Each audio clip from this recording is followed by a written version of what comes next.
So good afternoon, everybody. Welcome to the Polish-British Universities and Colleges Race to Zero online session. My name is Stephen Steele. I'm the head of the economic section at the British Embassy in Warsaw. We've got an excellent number of participants today, so thank you so much to everybody for joining us. I hope you'll find it is a very enlightening, very interesting, very stimulating session today. I'm going to be your host and moderator for today's session. As you can hear, I'll be doing so in English. If you look, I want to just pass on a couple of messages at the beginning. If you look at the bottom of your screen, you will see, if you move your cursor to the bottom of your screen, you should see a set of icons popping up. One of them is marked interpretation.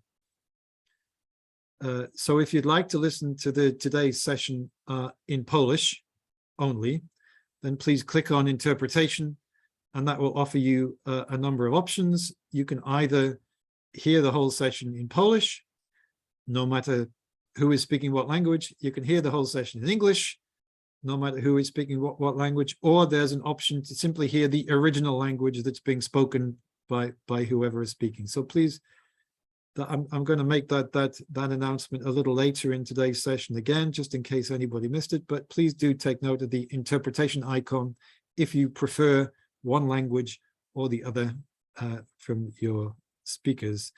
The second point I'm going to make at the beginning is that we've all been to lots of these webinars, these online sessions before, and I know that one question that's going to be asked at some point in the session is, will we be sharing the slides after the session? And the answer is, I can tell you right now, is yes. Our plan is to share the slides after the session, and also to share more information about the Race to Zero campaign as it applies to universities. So please be assured, if somebody asks that question, then that's fine. I'll give the answer again, but just to let you know that we're going to be sharing the slides. So we've got I think we've got even more participants now. So I won't delay things any further. Thank you so much to everybody for joining. I am going to introduce the speakers. And just to give a very brief outline of today's session, the session is going to last for about 2 hours. Today, I do hope that you can stay for the full 2 hours, but if you can't, then of course that's absolutely fine. We're happy that you've joined for some of today's session. We're going to hear from two opening speeches, very brief opening speeches, one from a UK representative, one from a Polish representative, and then we're going to hear a sort of keynote presentation from Fiona Goodwin from the Alliance for Sustainability in Education, who is here to represent the Race to Zero campaign in today's session. And we are also going to hear from 4 case studies of action and plans in relation to Race to Zero. Those will be 2 universities from Poland and 2 from the UK. And I want to reassure you that there will be time in between those things for your own questions, for your own thoughts, for your own contributions. So we'll try to get through this session as fast as we can and keep to time, but there will still be time for your own participation. We would love to hear from you, and we're so glad we're so glad for today to see you participating. So without delaying any further, I'm going to introduce our first speaker, and that will be Mr. James Hughes, who is the Minister Counselor for Economic Affairs from the British Embassy in Warsaw, who's going to open today's session. So James, over to you. Thank you very much indeed, Stephen. Ladies and gentlemen, Szanowni Państwo, good afternoon. As Stephen says, my name is James Hughes and I'm Minister Counselor for Economic Affairs here at the British Embassy Warsaw, and it is a great pleasure to help open today's webinar.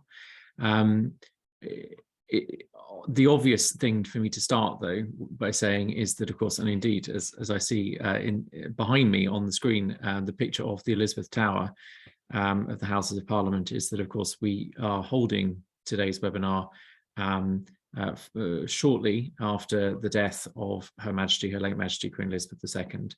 And of course, the United Kingdom is in a period of national mourning. But we decided to continue with this webinar this afternoon, notwithstanding Her Majesty's passing, in part in reflection of the importance that Her Majesty and indeed His Majesty King Charles III have both placed over the years on sustainability and climate issues, and on the United Kingdom's journey towards a more sustainable, clean future, and in engaging with partners and colleagues and countries around the world on this. And indeed, the commitment of both Her late Majesty and His Majesty the King to higher education and to academia and to education and to developing education and skills. So although we join you and we host today's webinar during our period of national mourning and against the very somber backdrop of the passing of Her Majesty the Queen, we are proceeding nonetheless with today's webinar. Now, looking back to last year, we obviously had a rather large event in Glasgow.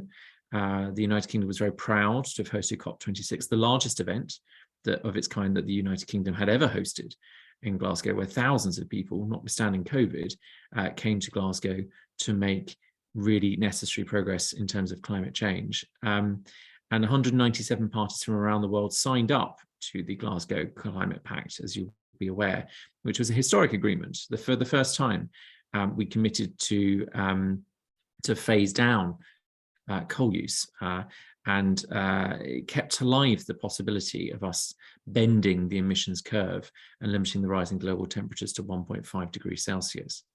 And so COP26 did help to close that ambition gap, with net zero commitments now covering 90% of the world's economy. Before we took on the COP26 presidency, after COP25, it was 30%. So we've gone from 30% to 90% of the world's economy now covered by net zero commitments, which is amazing progress.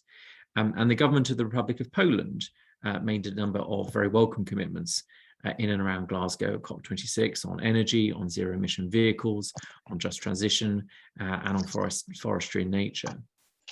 But we all knew coming away from Glasgow, and we knew throughout our COP26 presidency and beyond, that we needed to do more to keep 1.5 degrees alive.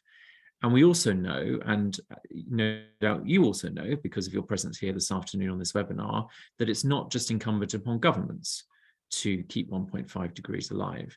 And the effects of climate change are felt by all of us, and it's incumbent upon all of us, wherever we are, whatever our role in society, to make that progress. And in Glasgow, we brought together a number of non-governmental partners from around the world, whether cities, regions, businesses, academia, youth groups, in order to make commitments and to increase ambition on this journey together.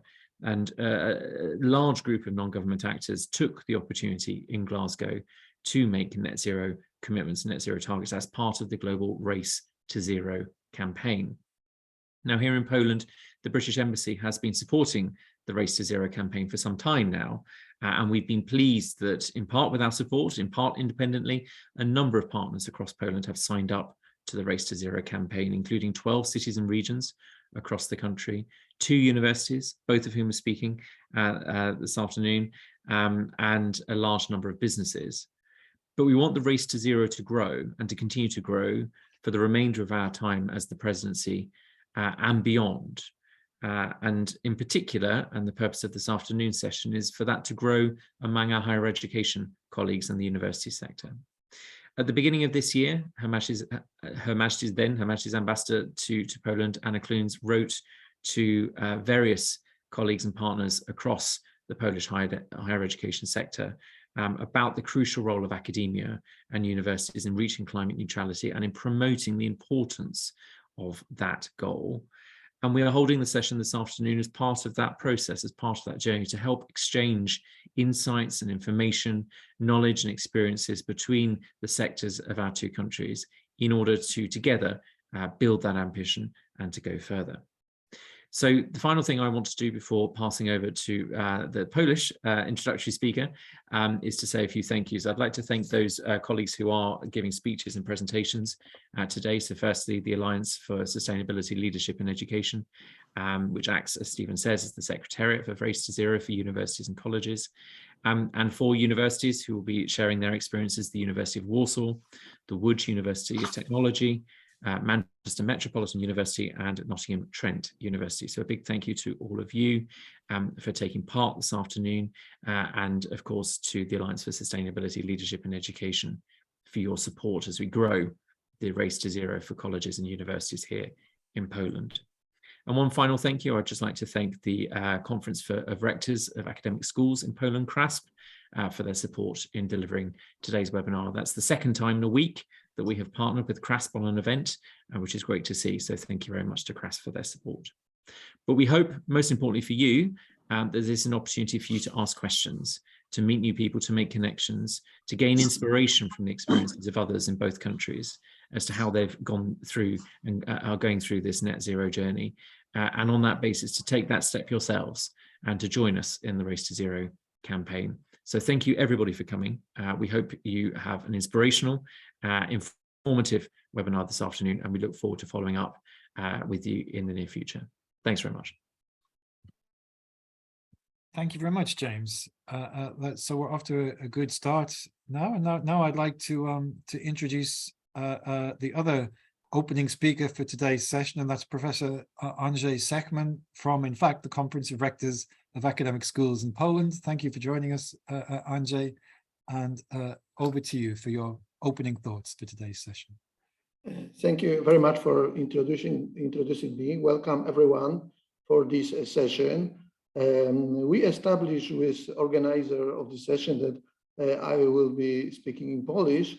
So just now I'm changing to Polish language because this session is dedicated to Polish people, I mean from Polish universities. Dzień dobry Państwu, witam Państwa bardzo serdecznie na naszym webinarium zatytułowanym Wyścig uczelni do zeroemisyjności. Zostało ono zorganizowane przez pracowników Ambasady Brytyjskiej w Warszawie przy współpracy z Konferencją Rektorów Akademickich Szkół Polskich, KRASP. I pragnę tu od razu podziękować wszystkim panelistom za przyjęcie zaproszenia do uczestnictwa w naszym webinarium. Szczególnie zaś dziękuję pani Karolinie Grek, pracownikowi Ambasady Brytyjskiej oraz panu profesorowi Tomaszowi Shapiro, rektorowi Szkoły Głównej Handlowej w Warszawie w latach 2012-16 i przewodniczącemu zespołu antykryzysowego KRASP za działania związane z przygotowaniem programu naszego webinarium. Było to wiele spotkań i wydaje mi się, że staraliśmy się przygotować dobry program. Dziękuję również pani profesor Agnieszce Ziernickiej-Wojtaszek, kierownikowi Katedry Ekologii, Klimatologii i Ochrony Powietrza Uniwersytetu Rolniczego w Krakowie, która przyjęła zaproszenie do udziału w tym wydarzeniu jako specjalistka z zakresu klimatologii. Wspólnie z panią profesor jesteśmy przedstawicielami Uniwersytetu Rolniczego w Krakowie, niektórzy mówią jedynego Uniwersytetu Rolniczego w Polsce, gdzie pracownicy tej uczelni kształcą około 7,5 tysiąca studentów i również przede wszystkim na 2 wydziałach, czyli Wydziale Inżynierii Środowiska i Geodezji oraz Wydziale Inżynierii Produkcji i Energetyki od wielu lat prowadzą badania z zakresu klimatologii oraz odnawialnych źródeł energii. Szanowni Państwo, obecnie na świecie wiele uwagi poświęca się przeciwdziałaniu niekorzystnym zmianom klimatu. Efekty tych zmian coraz częściej docierają do nas, czy też widzimy je. No, przykładem są ulewne deszcze i powódź w Pakistanie, susza w wielu regionach świata, gdzie kropla deszczu nie spadła od kilku lat, czy też topnienie lodowców w Alpach. Wiemy, że globalne zmiany klimatu wywołane przede wszystkim emisją gazów cieplarnianych, głównie dwutlenku węgla, utrudniających ucieczkę energii z przestrzeń kosmiczną z naszej planety, prowadzą do niekorzystnych zmian meteorologicznych, odbijających się na wegetacji roślin uprawnych, co z kolei pociąga za sobą wiele zagrożeń dla życia ludzi na naszej planecie. Dlatego też światowe organizacje takie jak WHO, FAO oraz rządy państw, w tym Komisja Europejska, podejmują wysiłki w celu ograniczenia emisji CO2 i przechodzenia na odnawialne źródła energii. Światowa kampania Race to Zero, University and College Race to Zero, która wpisuje się właśnie w tą kampanię, związana jest z europejską strategią dla uniwersytetów przedstawioną przez Komisję Europejską w styczniu bieżącego roku. Jest ona również zgodna z założeniami Europejskiego Zielonego Ładu, które zostały przedstawione przez Komisję Europejską w grudniu 2019 roku. Dokumenty te wspierają inkluzywną transformację Unii Europejskiej w sprawiedliwe i zamożne społeczeństwo z nowoczesną, konkurencyjną biogospodarką, a także zdrowym społeczeństwem i dobrostanem zwierząt. Zielony Ład odnosi się do transformacji polityki klimatycznej, środowiskowej, energetycznej czy też podatkowej w celu osiągnięcia celu, jakim jest redukcja emisji gazów cieplarnianych netto do 2030 roku o co najmniej 55% w porównaniu z poziomem z roku 1990. Wspólna polityka Zielonego Ładu prowadzi do pojawienia się wyzwań, które obejmują łagodzenie zmian klimatycznych, ochronę środowiska naturalnego i transformację przede wszystkim rolnictwa. W tym kontekście należałoby zadać pytanie, czy i w jaki sposób my, a mam tutaj na myśli nasze uniwersytety czy placówki edukacyjne, możemy w sposób realny dołączyć do działań zmierzających do neutralności energetycznej i zmniejszenia niekorzystnego oddziaływania CO2 na środowisko. Myślę, że może w tym pomóc dołączenie do globalnej kampanii Universities and Colleges Rise to Zero, której celem jest redukcja emisji gazów cieplarnianych. W kampanii, jak zapewne Państwo wiecie, bierze udział już w świecie ponad 1100 uczelni z całego globu, kształcących prawie 11 milionów studentów. Przystąpienie do kampanii zakłada stworzenie i zrealizowanie planu działań ograniczających do poziomu zerowego emisję gazów cieplarnianych na później do 2050 roku, zgodnie z globalnymi wysiłkami na rzecz ograniczenia globalnego ocieplenia. Udział w kampanii potwierdzony będzie stosownym certyfikatem, nie mówiąc o ewentualnych korzyściach wizerunkowych. Dotychczas do programu Race to Zero dołączyły dwie polskie uczelnie, to jest Uniwersytet Warszawski i Politechnika Łódzka. Przedstawicieli tych uczelni gościmy dzisiaj na naszym webinarium. Mamy również gości z dwóch uniwersytetów brytyjskich, którzy postarają się odpowiedzieć na pytanie, czy warto przystępować do tego programu i w jaki sposób to zrobić. Sprawa nie jest łatwa, gdyż obecnie mamy wojnę na Ukrainie i z tym związany globalny kryzys energetyczny. Nasze uczelnie muszą się zmierzyć z problemem wzrostu kosztów ogrzewania budynków i wieloma innymi problemami wynikającymi z kryzysu energetycznego. Jego efektem może być zwiększenie w kraju, nawet zwiększenie emisji dwutlenku węgla w wyniku powrotu do spalania węgla i innych paliw kopalnych. W tym kontekście przekonanie państwa do udziału w programie Race to Zero nie wydaje się łatwe. Zobaczymy, jak z tym problemem poradzą sobie nasi paneliści. Kończąc, pragnę podziękować przedstawicielom uczelni brytyjskich, organizacji międzynarodowych i polskich uczelni za przyjęcie zaproszenia do udziału w naszym webinarze oraz przygotowanie swoich wystąpień i prezentacji. Państwu uczestnikom naszego webinarium życzę udanej konferencji, życzę również zdrowia, sukcesów naukowych i wszelkiej pomyślności. Dziękuję Państwu za uwagę i oddaję głos naszemu moderatorowi spotkania. Dziękuję bardzo. Thank you very much, Andrzej. Thank you for those inspiring words to help start us off today.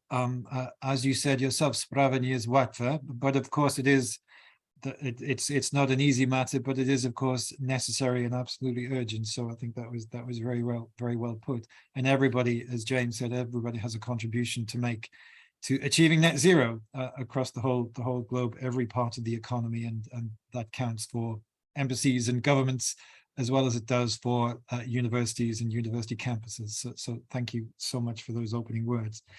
And now, just before we move to our sort of keynote presenter today, Fiona Goodwin, I'm just going to remind you of a couple of things once more. First is the interpretation function. I said I would say this once more. The interpretation function, if you hover your cursor at the bottom of the screen, you'll see some icons pop up. One is a little globe for interpretation. If you'd like to hear today's session in Polish or in English, you can choose the option or if you're happy with just listening to it in the original language, there's an option for that too. Please click on that and choose the option you like. Today's session is fully interpreted. And the second point is just to point out that we also have a chat function. So after Fiona's presentation, there'll be a chance to ask some questions or make some points if you like, or equally, you can use the chat function at the right-hand side of the screen.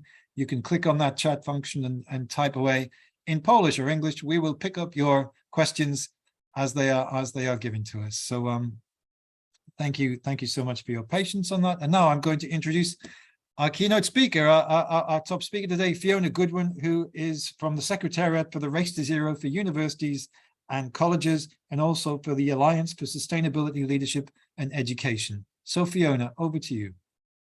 Thank you so much, Stephen. And I am hopefully sharing my screen. Oh, apologies.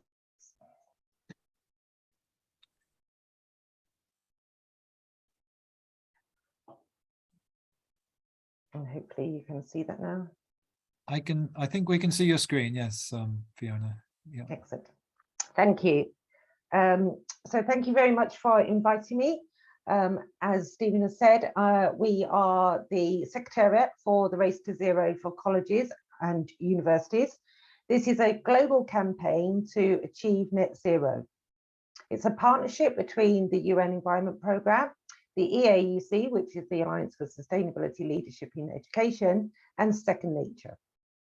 The Race to Zero for Universities and Colleges is the official Race to Zero partner, which is run by UNFCCC. So what is the Race to Zero? It's a global campaign to really rally leadership and support and from businesses, cities, regions, investors, and of course, universities and colleges for a healthy, resilient, zero carbon recovery that prevents future threats, creates decent jobs, and unlocks inclusive, sustainable growth. All of the members are committed to the same overarching goal, which is achieving net zero emissions by 2050 at the very latest. So how does it work? There are 4 Ps, and I'll go through each one of them for you. So first off, you need to pledge. This is at the head of the organisation, and to reach net zero greenhouse gas emissions as soon as possible and by mid-century at the latest.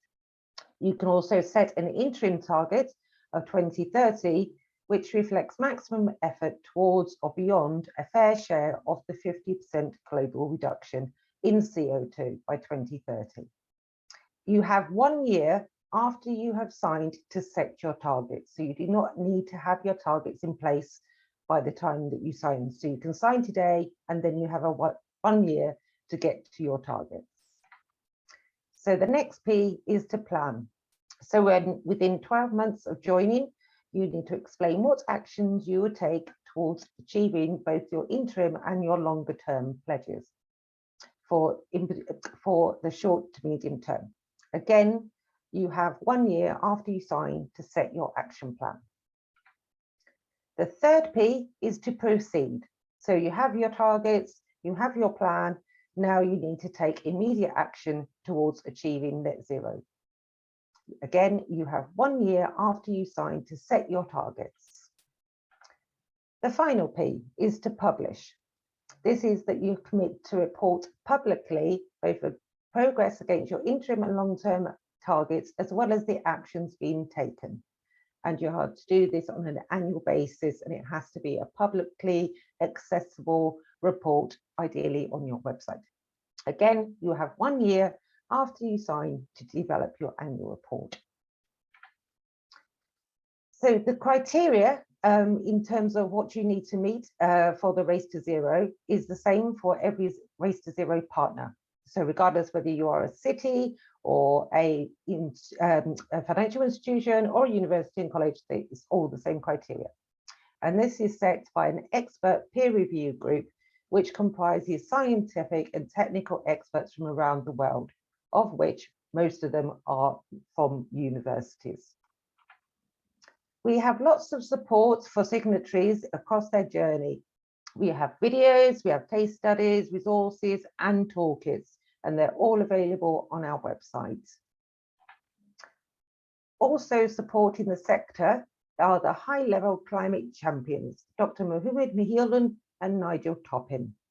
And they very much raise the flag for the Race to Zero campaign across crucial events such as New York Climate Week and COP27. So I urge you today to lead over 1,200 leading universities and colleges across the world to sign up today. And there's our website, and you will receive a high profile at COP27 in November.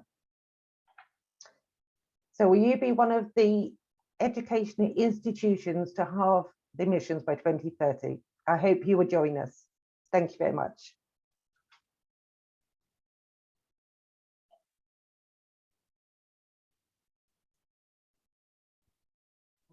So thank you very much for that, Fiona. Sorry, I was just having a little trouble navigating around my screen here. I'm not quite sure why it's changed. Oh, there we are. I'm back. Thank you very much for that. Now we've got some moments now for some questions. So I'd like to invite questions from our participants or points that they'd like to make. I mean, while you're thinking about that, please come onto the microphone or onto the chat. I'm just going to repeat the 4 Ps that Fiona has set out for us. That's pledge, plan, proceed, and publish. So that's how to set net zero targets. That's how to join the race to zero.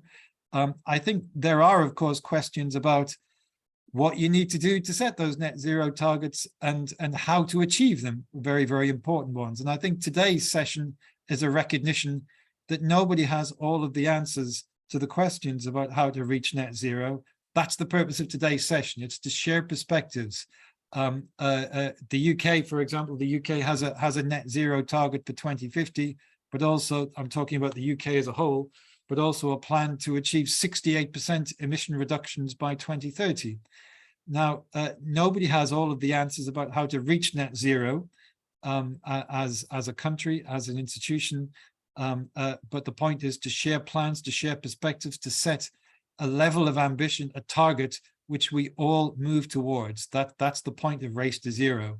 So it's not so much about having all of the answers about how to get from 0 to 100 at the beginning. It's about setting off on a journey, setting off on a pathway.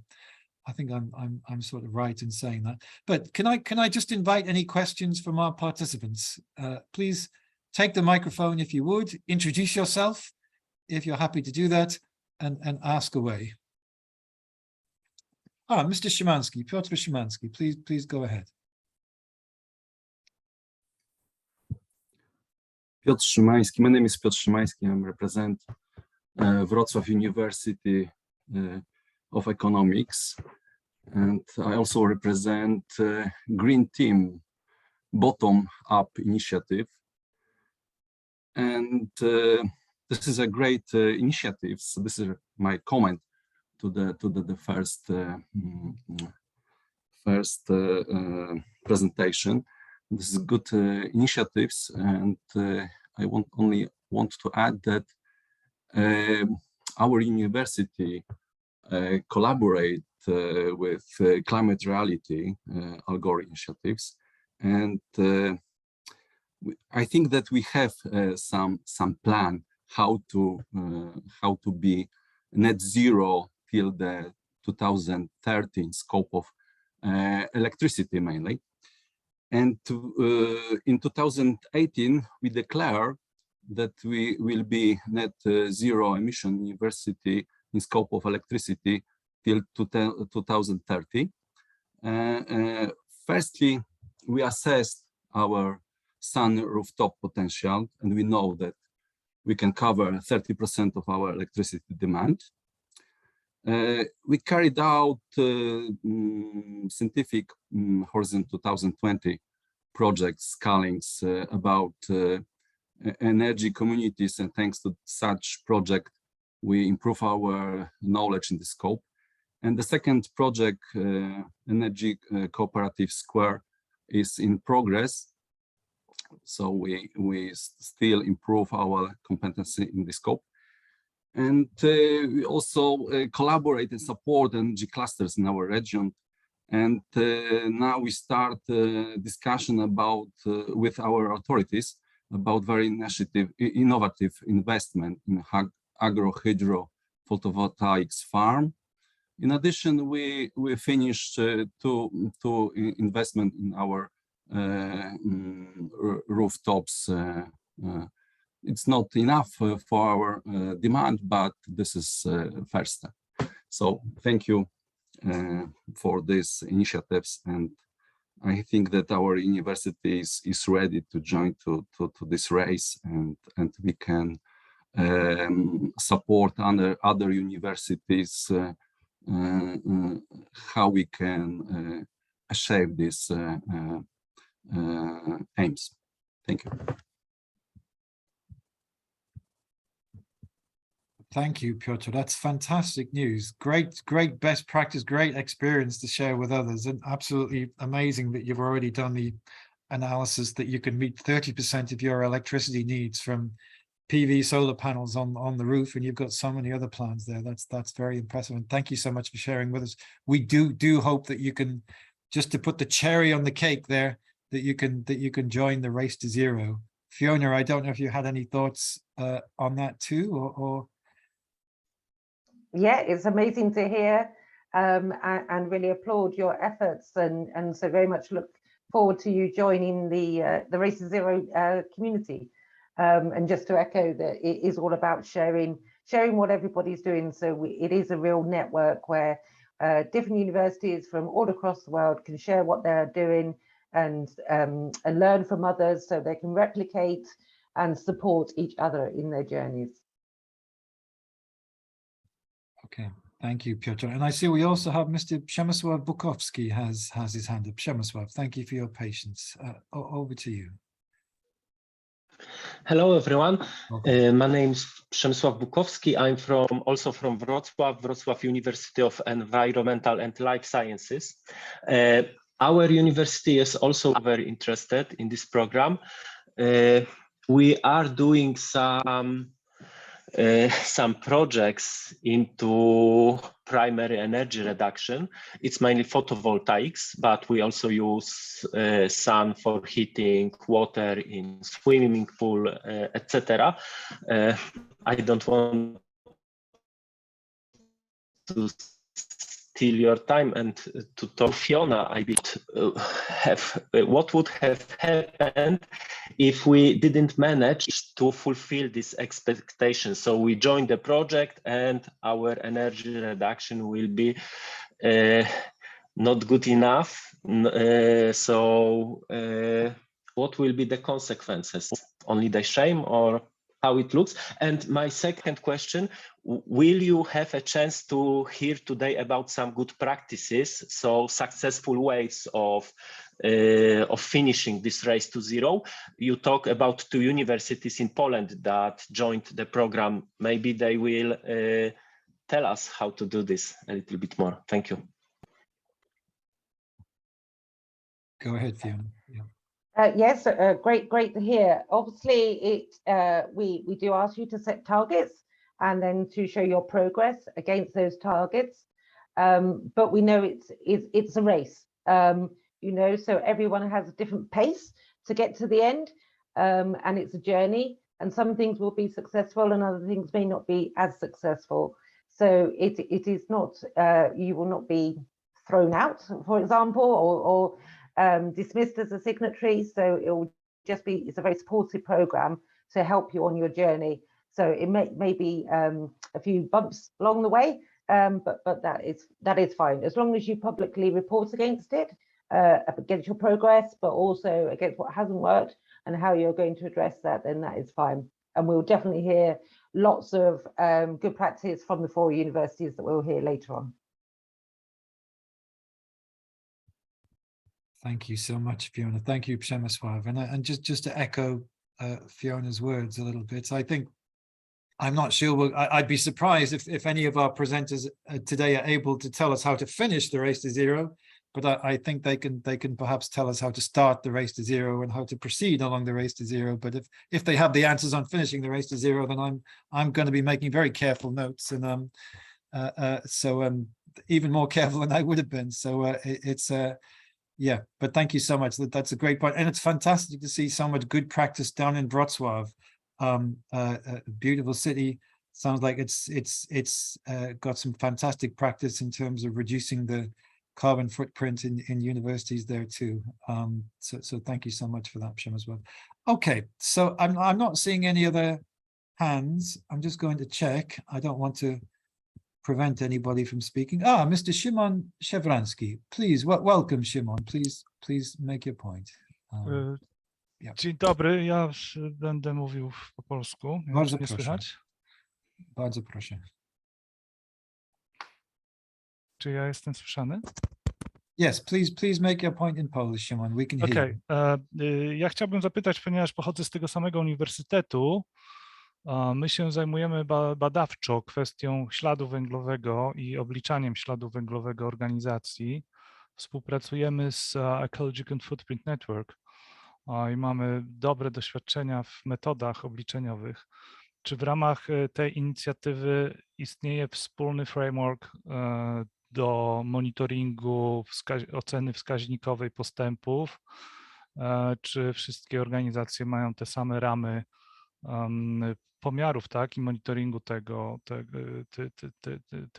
footprintu czy carbon footprintu? Innymi słowy, czy jest wsparcie w zakresie przygotowania planów i monitorowania planów, aby te postępy były porównywalne ze sobą?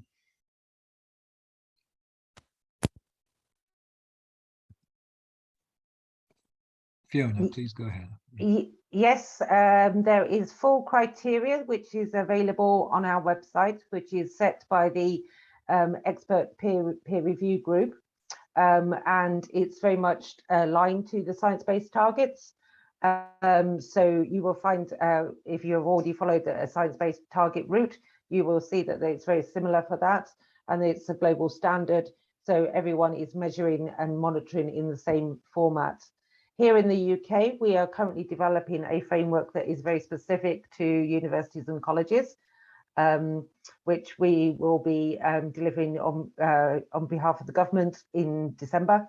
And then we hopefully will be developing a science-based target framework for educational institutions, which will be made available to all Race to Zero signatories, and that will be the following years. So at the moment, is the Race to Zero criteria, which is the same for every type of organisation, but there will be coming soon a framework specifically for universities and colleges, which will be based on science-based targets. There we go. Thank you, Fiona. Thank you very much, Szymon, for the great question. I'm sure that's exactly what a lot of people are probably thinking. Where do we get the measuring techniques, the technical advice in order to begin to set off on the race to zero? So, okay, thank you so much for your questions. I see that we've got another question in the chat, which we'll try and pick up later in today's session, if that's okay. And also in the chat, you can see that there's more information about the race to zero, which Fiona has posted, and also some information about the green team from Wrocław University of Economics. So we've already got some great information sharing there. Now we're going to go to our first case study. Today's session is really all about case studies to share some of that good practice, or at least experience. Maybe some people have set off on the race to zero and encountered only problems. Let's find out. So first we're going to hear from Helena Tinker, who's the head of environmental sustainability at Manchester Metropolitan University. Helena, the floor is yours. Thank you very much, and good afternoon, everyone. Dobry den. I don't know if I said that correctly. I'm just gonna Dzień dobry, it would be. Dzień dobry. That's better. Yes. Dzień dobry. I'll just share my screen. That's okay. Right, can you see that now? Yes, we can. Yes, we can. great. Okay, I'll just go to. Sorry, it started. another slide. Try again. Okay, so hopefully that's come through to yourself. So I'm Helena Tinker. I'm the Assistant Director of Environment Sustainability. I've just been promoted, which is fantastic, of Manchester Metropolitan University. So just a bit of background about Manchester Met. So Manchester Met is based in the north of England, very much a large teaching university. We have about 38,000 students and 4,000 staff based in the city centre. So a very, very compact campus. We're a top HE provider for what the UK call degree apprenticeships and top 5 for what we call knowledge transfer partnerships with the private sector in particular. And then also, most importantly, we are ranked as the greenest university in the UK according to the People and Planet ranking, which I'll tell you a little bit more about. So I thought it would be useful to just give a little bit of an outline of the sustainability team structure. So as you can see here, we are actually in a department called Professional Services, which support all the faculties, the academic faculties across the university. The sustainability team is based here in Estates, Facilities and Capital Development. So there's myself, 2 sustainability managers and a sustainability officer, so quite a small team, and then also a principal energy manager in the engineering department. So as I mentioned earlier, really proud that we are the UK's #1 sustainable university, and we have been in the top 3 for the last 7 years. And this is a ranking that's done by a student community group called People and Planet, and they rank all universities for their environmental and ethical performance every year. So sustainability is a journey.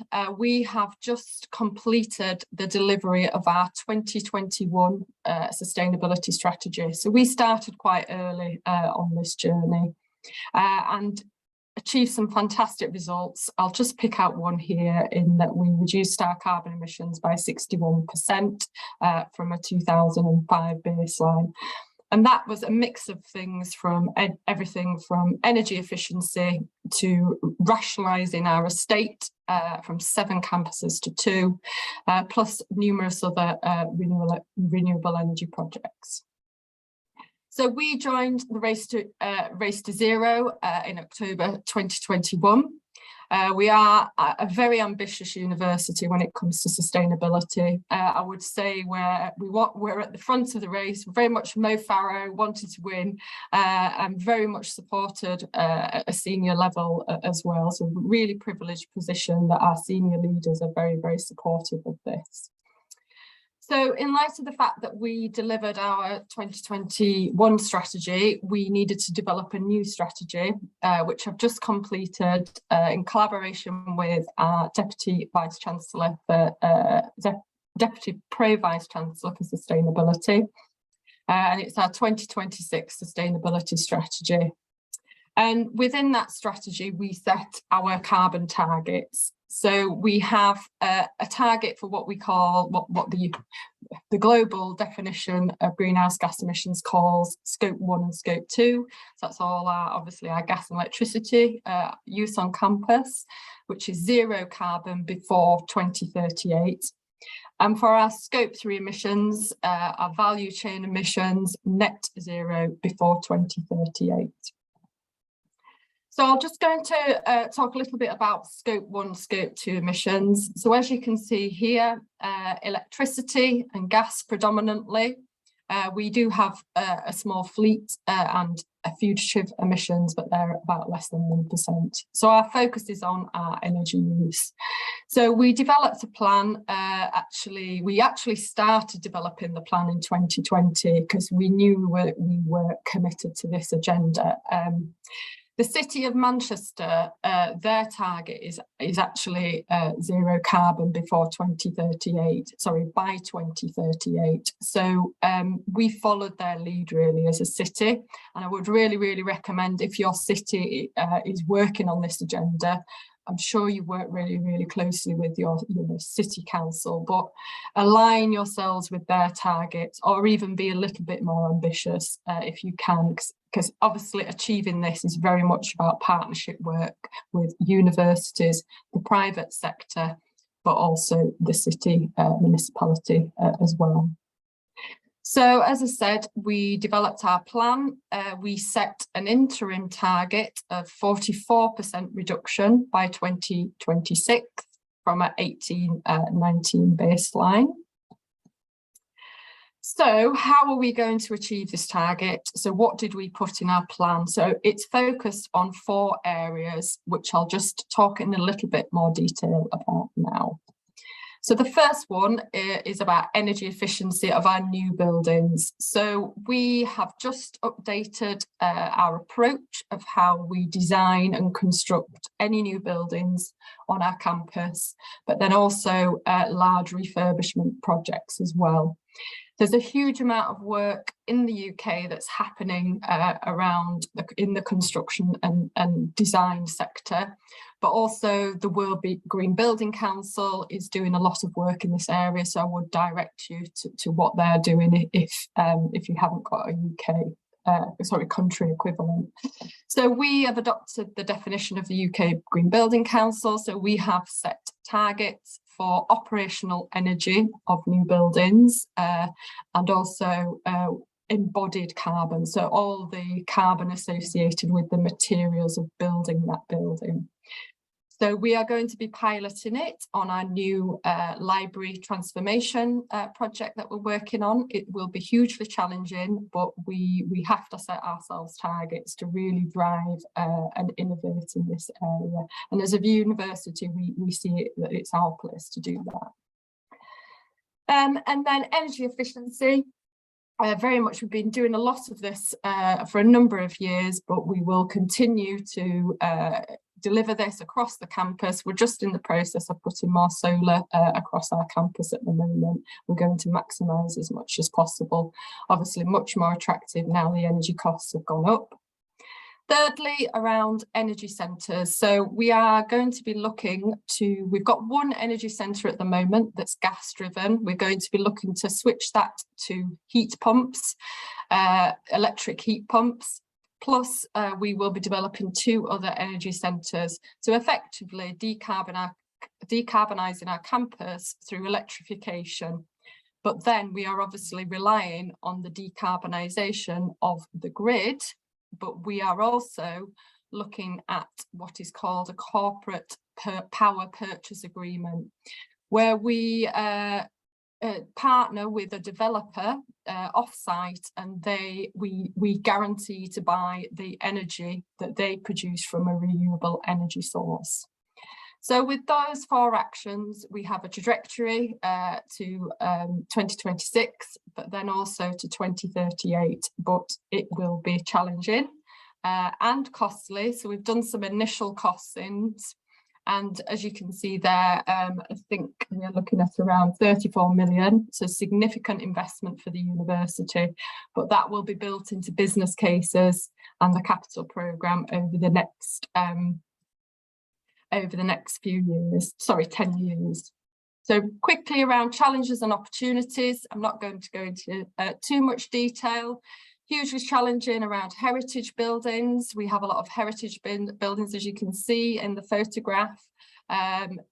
Much more challenge to retrofit, but it's very much focusing on working with your architectural design teams to really, really challenge them. Also opportunities, obviously the current energy market is very, very volatile, but we see this as protecting us moving forward if we can decarbonise as much as possible. And then also, this is something our students expect. They expect to go to a zero carbon university. So it's a huge reputational opportunity for the university to achieve this. Just going to touch briefly on Scope 3 emissions. As you can see here, predominantly linked to what we buy as a university, goods, services, capital goods. That's the majority of our emissions.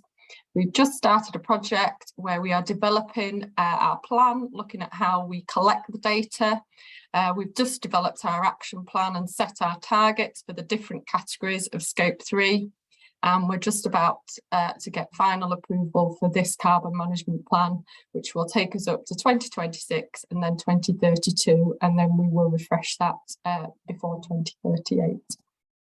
So that's my presentation. Hopefully it's been of interest, and I'm obviously open to any questions, but I think we may be doing those later at the end. Gosh, thank you, Helena. That was a comprehensive plan. Thank you so much for sharing that.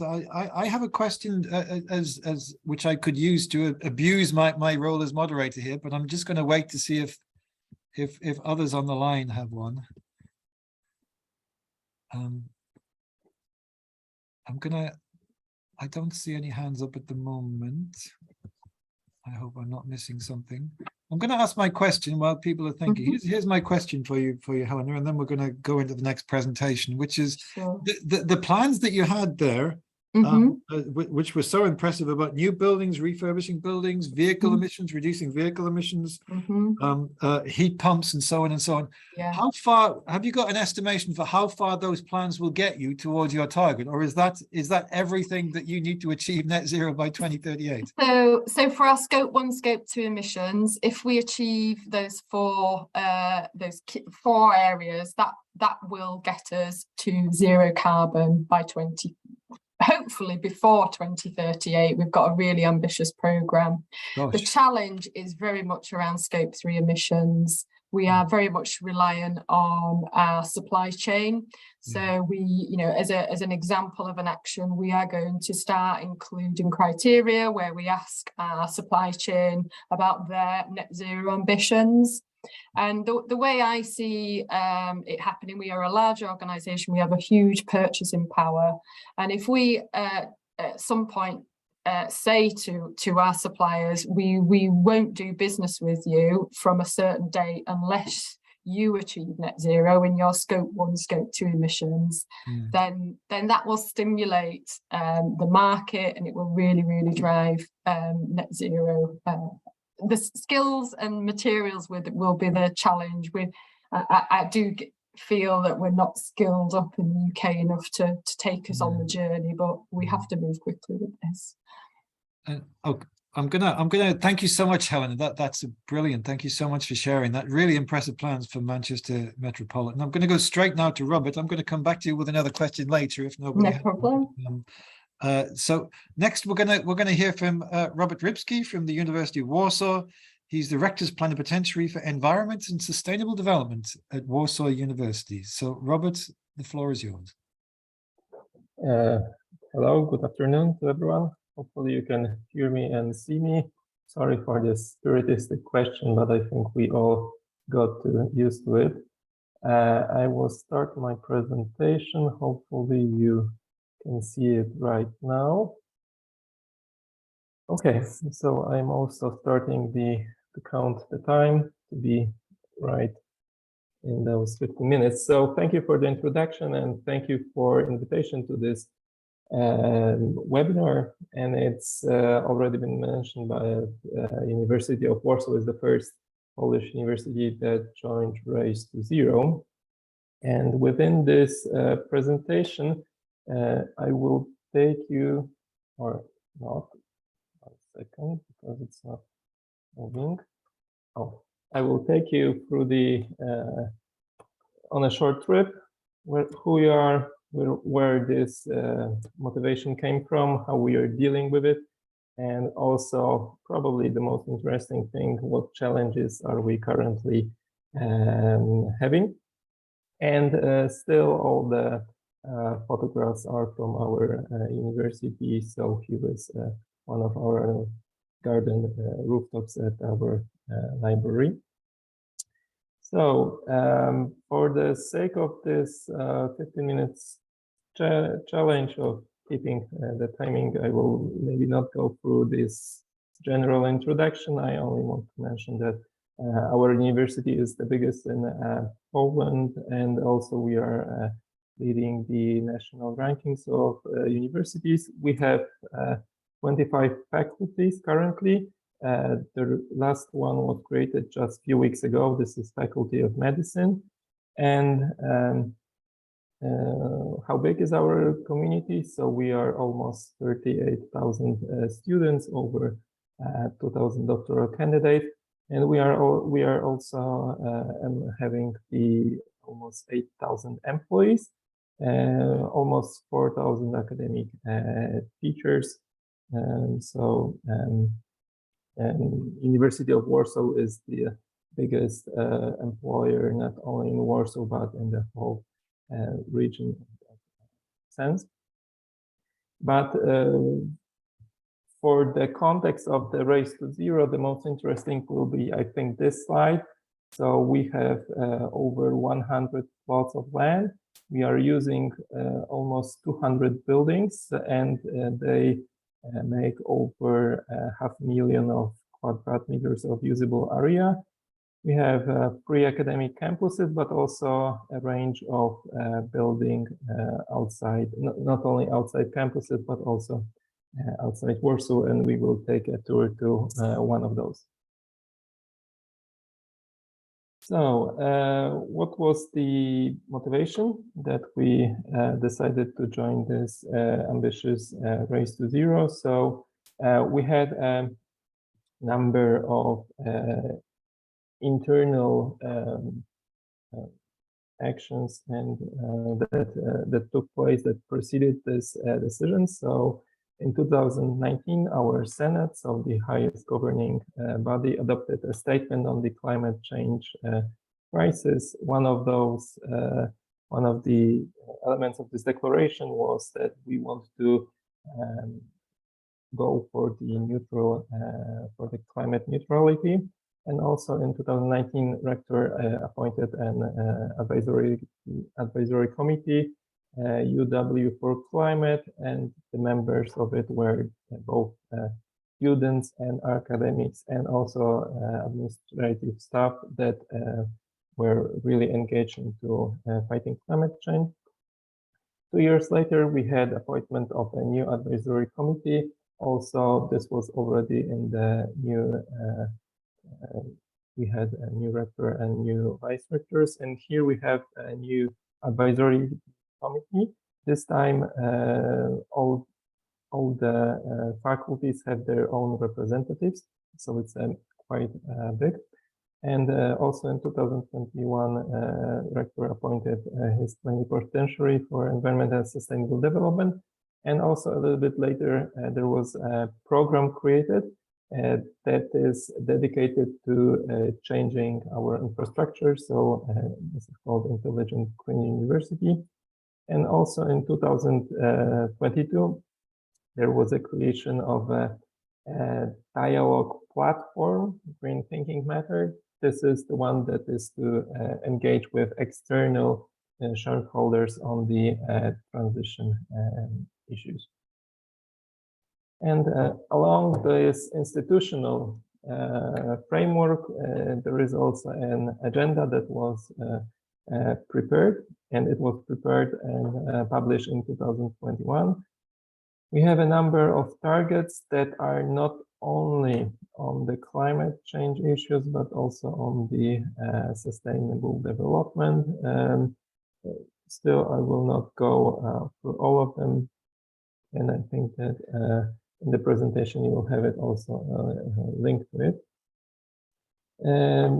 Maybe something that is quite interesting for all the colleagues from Polish universities, how we went through the internal process of joining this race.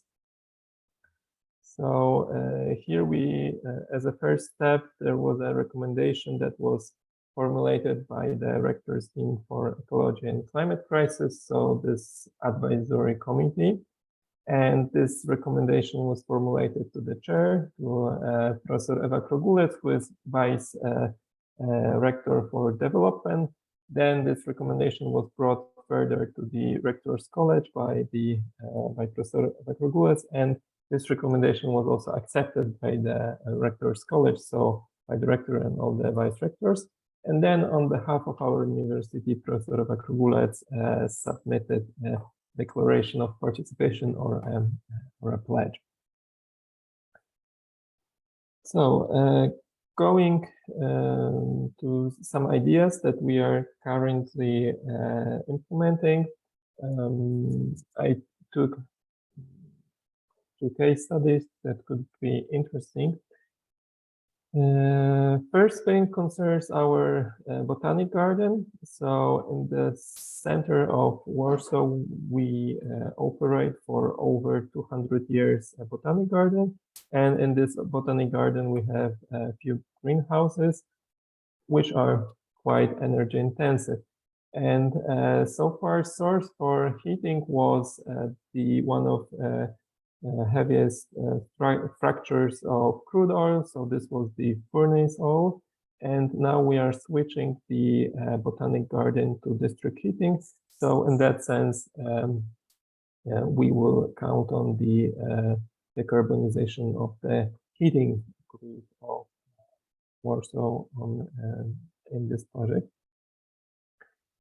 The other idea that I wanted to share with you concerns one of our building outside Warsaw. So this is the new building, not new, but the one that is heavily modernized, Mazurian Center for Biodiversity and Nature Education.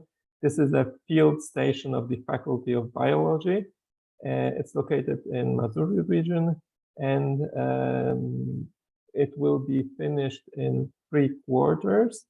And features of this building that it will have all the features of a passive building. So what we took here when it comes to measures, so not only heating through the heating pumps or getting heat recovery ventilation, PV panels, but also gray water usage. Also, retention in the area of the building was quite important because there is a feedwalk nearby, and also adaptation of the walls and of the roof for the green. And also existing trees were already included at projecting phase. And why am I showing you this building? Because the approach that the university is taking to all its new investments is that they should all have the same standards as we are able to achieve in the Mazuri. So we are struggling to have as passive buildings as possible for all our new investments. Now going to problems in barriers. As you can see, our main gate, and also this probably gives you a sense of the probable problems that we are struggling so with the historic neighborhood and of the kind of the buildings that we have. So for example, our main campus is historical, so any kind of measures that are to be adopted mostly are under the strict heritage protection regulations. So this is one thing that really is a barrier.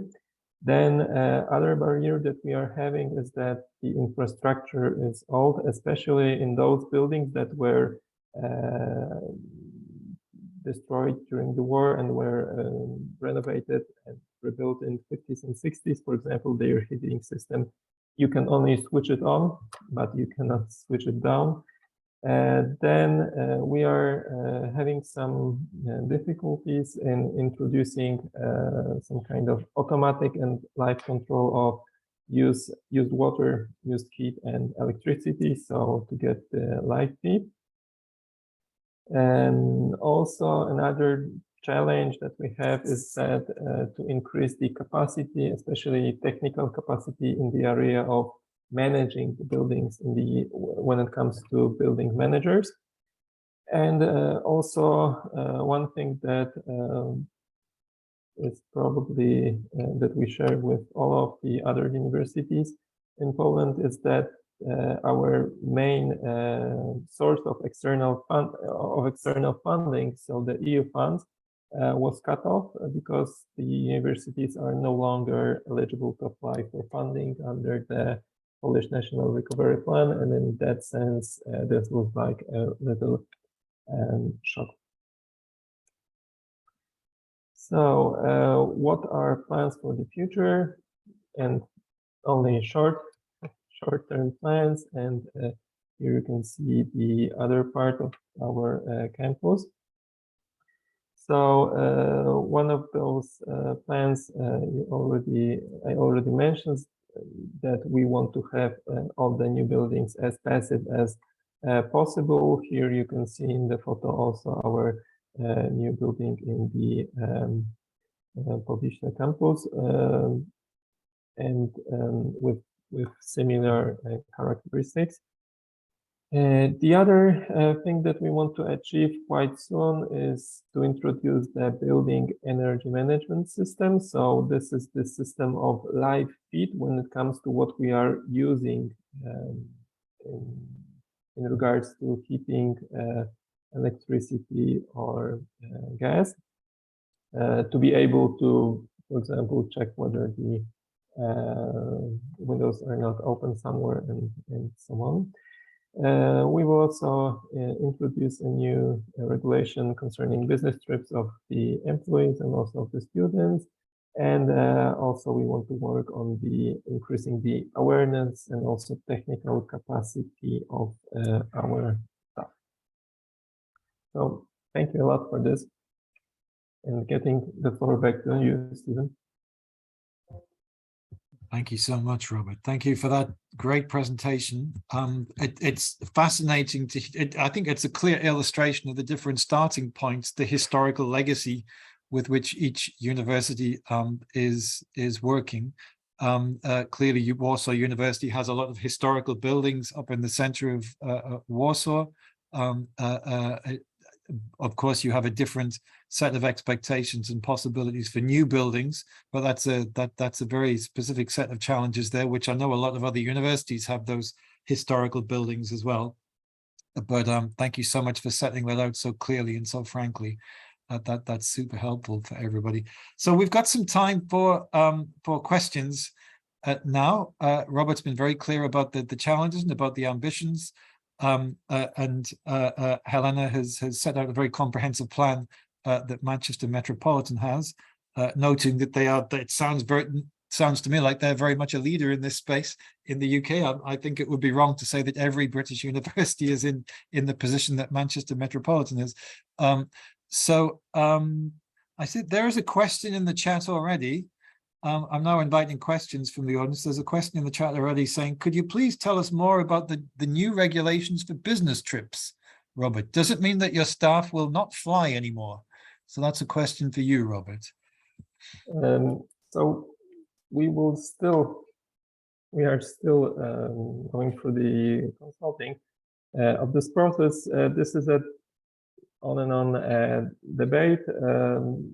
In that sense, I think that midterm compromise could of course include using the train transport as long as it is possible, and also not switching to taking car travel when it's possible to get somewhere with public transportation. So in that sense, those are like some quite easy solutions. But when it comes to the otherwise and others, still, once we go and we adopt it, then we will go out and we will share it with the others. Brilliant. Thank you, Robert. I hope that answers your question, Isabella. Thank you. Thank you for the question. Any other questions or points that you wish to make? We've had some great contributions so far. It doesn't have to be a question. Maybe you'd like to tell us a little bit about your university's experiences. Just while we're pausing for that, I had a question for Helena, and I noticed one of the points that Robert made, which is about the sort of, well, I suppose I have two questions, just comparing your presentation to Robert's. One was about funding. Robert said that there were difficulties accessing central funding in Poland to help them to, for example, increase energy efficiency or install new renewable sources of energy. Do you manage to access something like that in the UK? And secondly, does your university have this sort of legacy of historic buildings, and how do you manage that? So yeah, obviously on the first question, the UK government actually has something called the Public Sector Decarbonisation Fund that's available for all public sector organisations that are looking to decarbonise their estate. So it's funny, we just had a conversation this morning around the fact that we will be putting in an application for the next round. I think it's about 1.4 billion over the next 2 years, but Fiona might correct me on that. But yes, it's very competitive, but we will be trying to access that fund. We also have something called SALIX in the UK, which again is funding, public funding. And so yes, the answer is yes, but it is competitive, and you do have to make sure you have a really, really good business case and a project ready to deliver within a very, very specific timescale. And in terms of our estate, we do have heritage buildings. It's much more challenging. Obviously, we've just recently done a very deep refurb of a heritage building. We tried our best to remove... Inaczej znalazłam. Sorry? Can you just to remind participants to keep their microphones muted? I think we heard a voice from the sides of the main stage there. So just a reminder to keep your microphone muted. Sorry about that, Helena. That's okay. So yeah, we recently tried to not put a gas boiler in the heritage building, and put an air source heat pump, so electrify the heating system. And we tried and it's not possible. So we can't do that building. We can't electrify that building at this stage from a heating capacity, but we will be bringing that building into the energy centre later on over the next sort of 6 to 8 years. So really, really difficult with heritage buildings, but are much more difficult around energy efficiency as well. So very much empathise with other universities that have heritage buildings, and that will be the main challenge from a building perspective. And when you say that you're going to bring them into your energy centre, do you mean that the energy centre, if I recall correctly from your presentation, is that you're actually going to source or at least provide renewable sources of energy for the campus? So we're going to have an energy centre on 3 energy centres on our campus, which will be heat pumps, so electrically powered, and they will feed our campus for heating and lighting.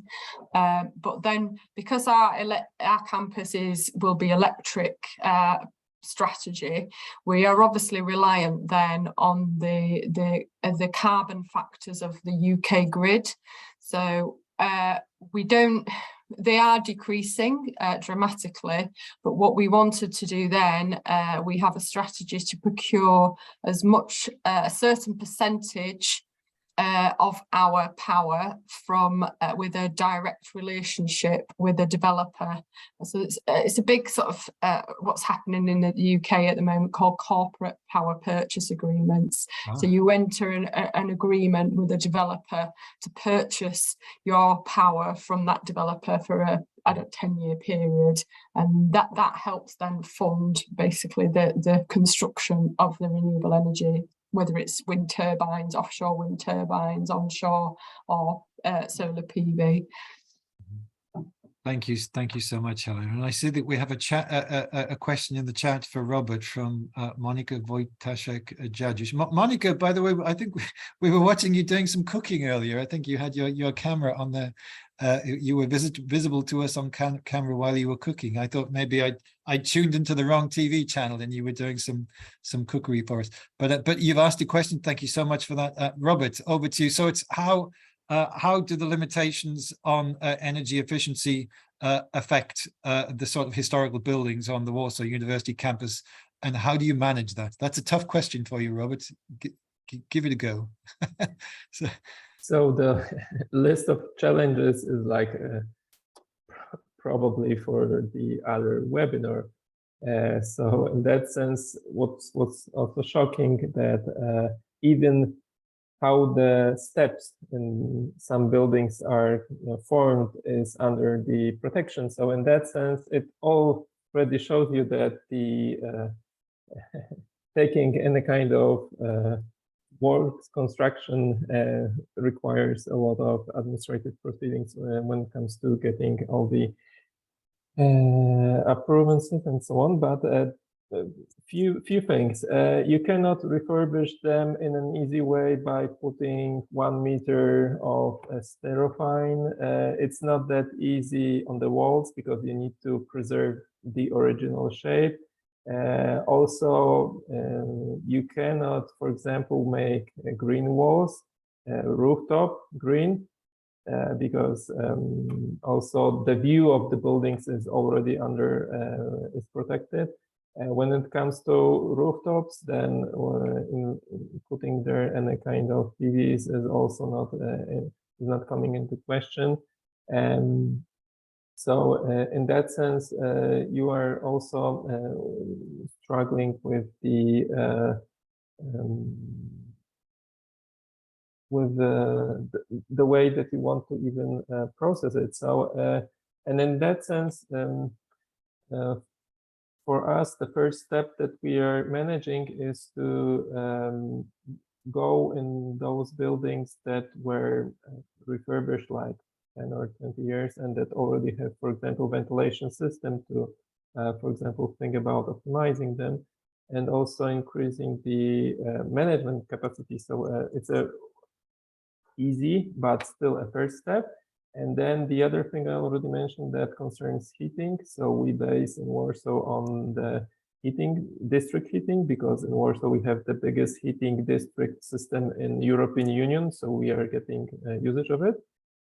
But then we have to still, for some of those buildings internally, undertake big investments. So for example, to change the internal heating system, how it functions. So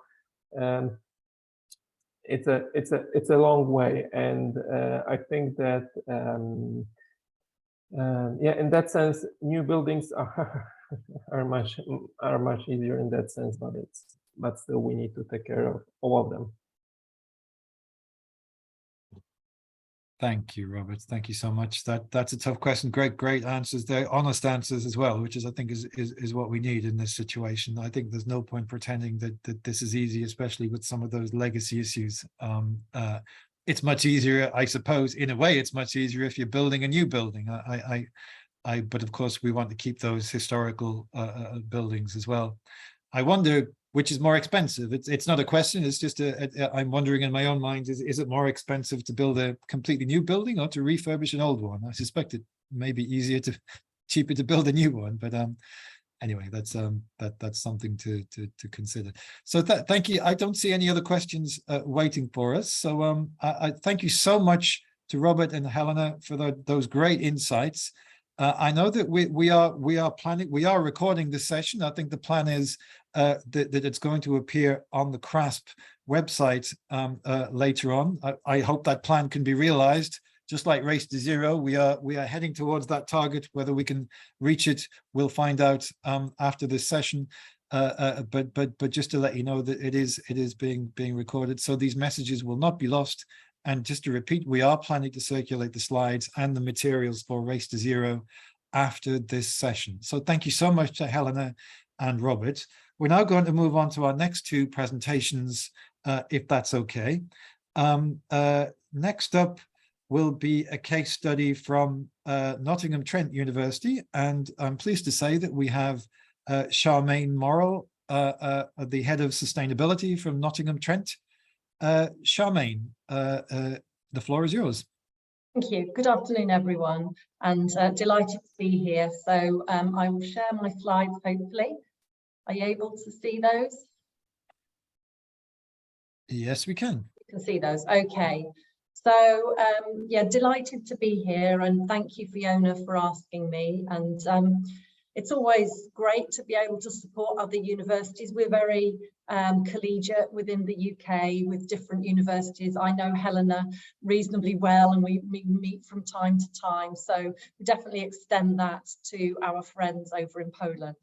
So yeah, we signed in November 2021 the Race to Zero, and I can't pretend that we know all the answers as how we're going to get there, but we've definitely set targets and we're working towards that. So just to give you some context then about Nottingham Trent University. So we're a big university. We've got 5 campuses, all in and around Nottingham, which is in pretty much the centre of England, over towards the east a little bit, but in the centre. And we've got a variety of buildings on our campus. We've got over 200,000 square metres of estate. We've actually got over 120 buildings, because we've got a lot of farm buildings that I haven't included in that number.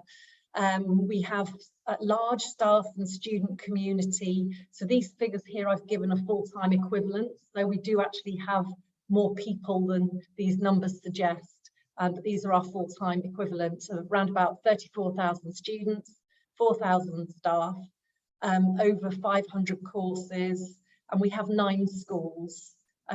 So, you know, a big university.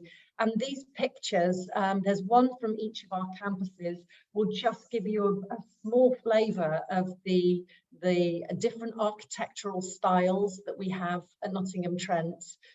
You know, sort of from country home sort of thing at Brackenhurst to, you know, city centre, modern office blocks, and everything in between.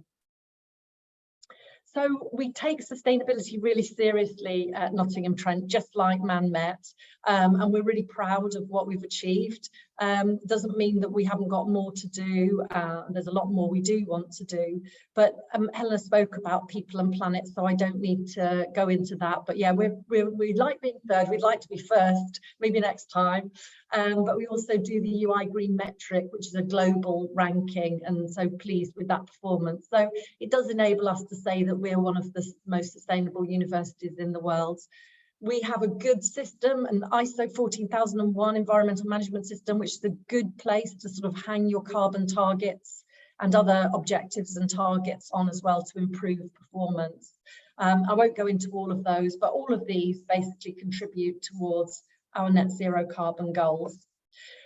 What we do have, though, as a university, we have a strategy that is university-wide. So we have 6 strategic themes in our in NTU's strategy, and one of them is called Embracing Sustainability. So our approach really covers our research, it recovers the curriculum, what gets taught.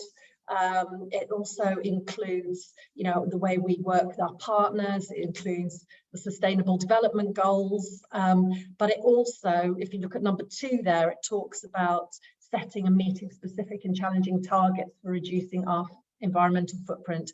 And that really, the shorthand for that is net zero carbon, which is a strategic KPI of the universities. We've got a great governance structure. I won't go into this, and you can see them on the slides later, but we've thought long and hard about our governance structure and how it all happens. So there's that accountability, that responsibility, and so on. And we've got, which I thought might be useful for you to see, a number of internal networks in sustainability that we can draw upon for support with our net zero carbon. And I'm sure many of you are doing this, but it's worth thinking about other networks that might be available in your universities. So we've got our research theme, Sustainable Futures. We've got a great partnership with our students' union, so the student body, and that really is a powerful ally for us. We have a green rewards platform, which I'll speak about in a minute, but it's a great way of communicating and engaging with in sort of a mass participation way with all that 34,000 students and staff and so on. We've got a network of ambassadors for our staff. So these are real keen grassroots people that want to get involved in sustainability. They want to know what they can do to be more sustainable for their teams or for their school or whatever size of team they're in. We've also got something similar with our students. So it's something that we encourage students to be an eco-champion, and we have about 40 of those typically each year spread across all those 9 schools and those 500 courses. And of course, there's the societies. I think last time I counted, we had about 15 or 16 different student societies that had some link towards sustainability. So these are great ways of getting some buy-in. And of course, we've got social media and of course the Enactus student movement as well, student group. So this is just a glimpse just to show you some pictures of how we sort of engage with our student union on a regular basis. And Green Rewards Platform, just want to take a moment to talk about this because it's an app. It's an online platform, so you have it on your PC or your laptop, and it's a way of engaging with our community in a really effective way. So to date, we've saved over 485,000 kilograms of carbon and over 250,000 positive actions. And these typically are in the scope 3 areas. So the sort of behavior change kind of areas, you know, how you travel, what you eat, and so on. So we launched it back in 2019 and we're really delighted that working with partners across well, the local authorities across the whole of Nottinghamshire, that it's now being rolled out to every citizen in Nottinghamshire. So really, as Helena mentioned, it's great to work with your city, with your region to get that buy-in. So carbon performance before embracing sustainability strategy. So from 2005 to 20, we achieved about 63% carbon reduction through energy efficiency from just really focusing on those sorts of areas that we hadn't really thought about before. So that's absolute emissions as well. So just within scopes 1 and 2, so the energy we were using on site. And if you look at the bottom middle graph here, this is actually our scope 3 emissions, which we've been capturing since 2012.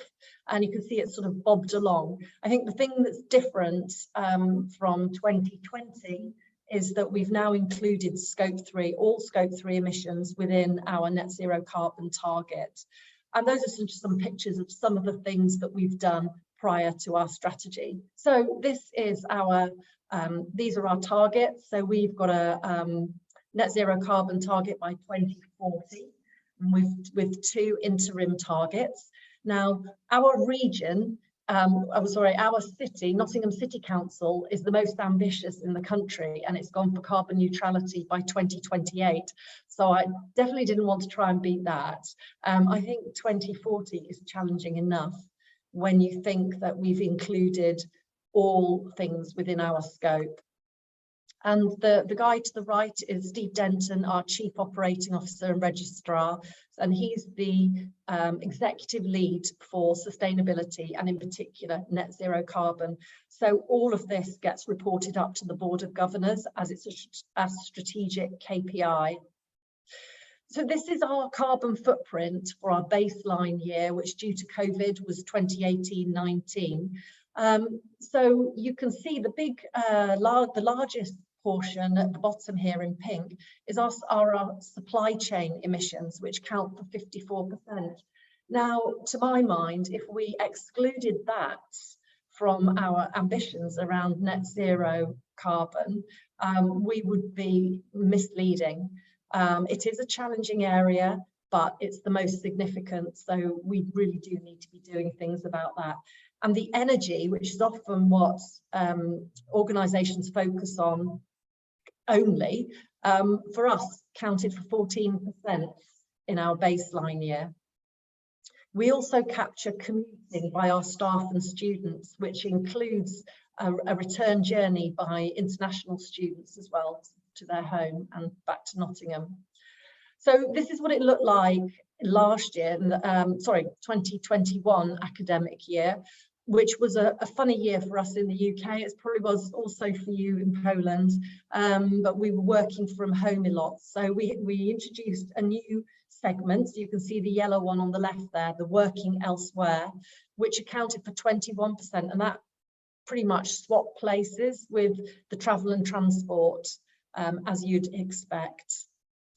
So around that then, so what we've done is we've set up a governance structure around net zero carbon, and so we've got the strategy, we've got the carbon program group that does the monitoring, but the important bit are these 4 blue boxes at the bottom, because these are the powerhouses behind net zero. So we've looked at the carbon footprint, we've worked out how to be as unbureaucratic as possible and streamline effort into those 4 areas. So those are our net zero carbon work streams.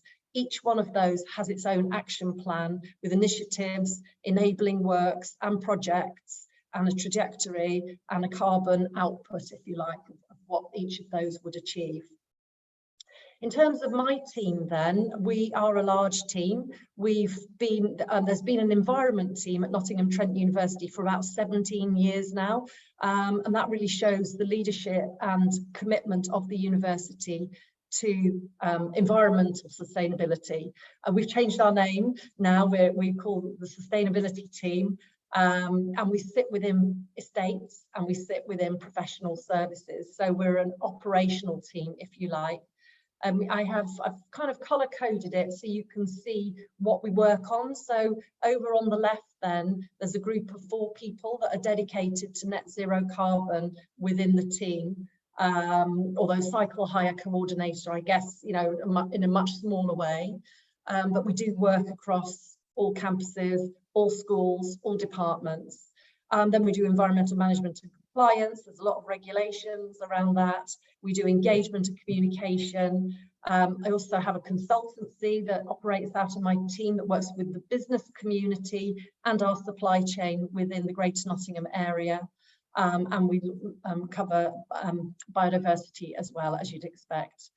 So some of the plans then, I'm not quite sure of time, but I'll rattle through this, but please tell me if I go over.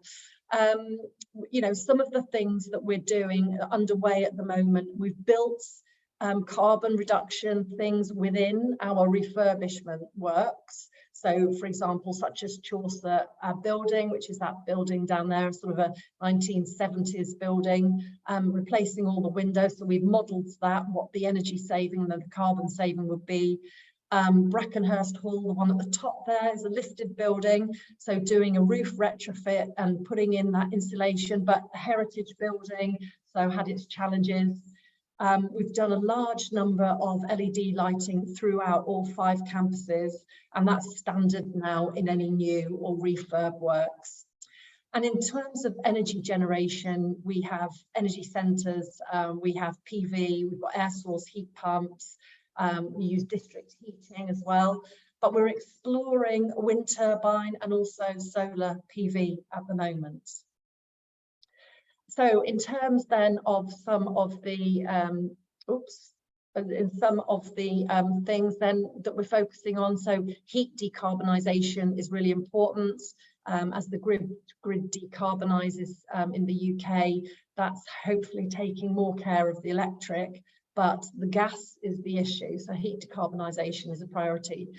Our supply chain, with it being obviously one of the biggest areas for us to tackle, we're really hot on tenders now. So we have a standard sort of sustainability criteria in tenders. And one of our tenders, for example, recently, the weighting of the sustainability criteria accounted for 27% of that tender.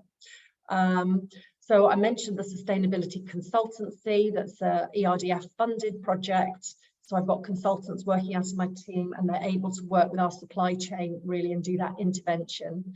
We've got a focus on travel and transport. So for example, for commuting, for introducing more EV charging, all sorts of initiatives and plans on there. As a university, we own some of our halls of residence, but not that many. And so we work with we work with our accommodation providers, working very closely around the Scope 3 area. They have plans as well. Fortunately for us, UPP, their target is also 2040, which means that we can really support each other in those targets.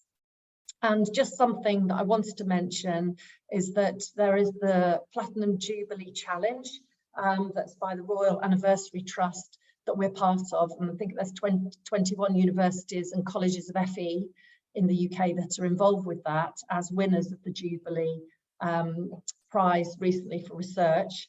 So we're working then on a way for the sector to become net zero, and a report will be going to government, which includes that methodology Fiona referred to earlier in the conference, the methodology around carbon reporting, and that's due in December. So some of the challenges, I think we've mentioned this, but obviously the pandemic has set us back. It stalled our plans because there were other priorities. It has been an issue. Generally, engagement from staff and students, has been at a low ebb really last year, not just in sustainability initiatives, but with lectures, with anything really. It's been quite slow, and I think that's again a result of the pandemic. Resources I've put as an issue because it has been a challenge to get resourced up with the correct skill set for sustainability professionals. There is a shortage of them in the UK at the moment, but also resources, of course, includes funding as well. And unfortunately, we haven't been successful in any of the decarbonisation funding rounds that have come up. Even though we've had projects up and ready, we've been unsuccessful. Another challenge for us is the grid infrastructure around Nottingham is fairly ancient, which has actually prevented us at planning, or it's prevented us from getting planning permission for PV on the roof of new builds. So because there isn't that capacity, and it would cause a possible outage. So that's really disappointing when it's the local authority saying that you can't have that. And I'd say as well, so supply chain emissions, they are our biggest, but they are, the way they're calculated isn't wonderful. It's based on spend. So that's something that we need to really look at. And just to say, another big challenge is the magnitude, having over 120 buildings, 5 campuses, a huge student population, staff population, and the diversity of architectural styles. They're all challenges. And if anybody wanted to read our annual sustainability report and our net zero carbon report and our carbon roadmap, they're all online. I've included the links there. And we've got some social media as well. If you're a keen Twitter fan or Facebook or whatever, please follow us on Facebook. Brilliant. Thank you so much, Charmaine. There was so much packed into that presentation. Definitely lots and lots of information for us about how Nottingham Trent is tackling these tough challenges. And I see that we've got a couple of questions in the chat, which I propose to put straight to you, if that's okay, because I think they do touch on some of the points that you made. So from Anna Lewandowska, we have a question asking, do you apply any green criteria in procurement for renewable electricity, for example, guarantee of origin? And do you use a life cycle assessment methodology to calculate greenhouse gas emissions?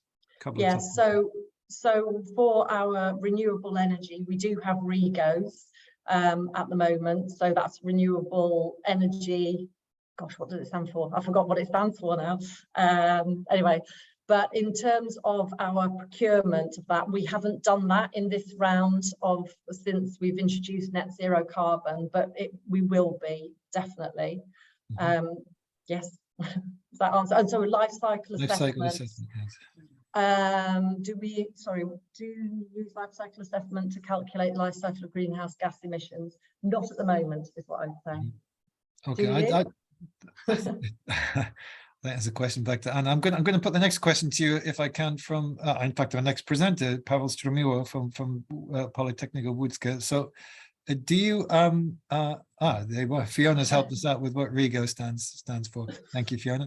So Helena, can you give more details about the supply chain? We did notice that you said a very large percentage of your university's emissions were from the supply chain and only 14% from energy sources, which surprised me. So why does it have such a big impact on a university's carbon footprint? Can you say a bit more about the supply chain? Was that for me or Helena? Sorry. That's for, sorry, it was for, in fact, I think it was for you, Charmaine, but if Helena wants to give it a go as well, that's I it's just for realized, Charmaine. Okay. I know, I'm sorry, I just realized I was reading I think it was for you. You got, The you other got the names question- wrong. He got your name wrong. Yeah. Okay. So, well, the way the supply chain emissions are calculated is based on spend. So, which isn't a perfect solution, but it's what we have at the moment.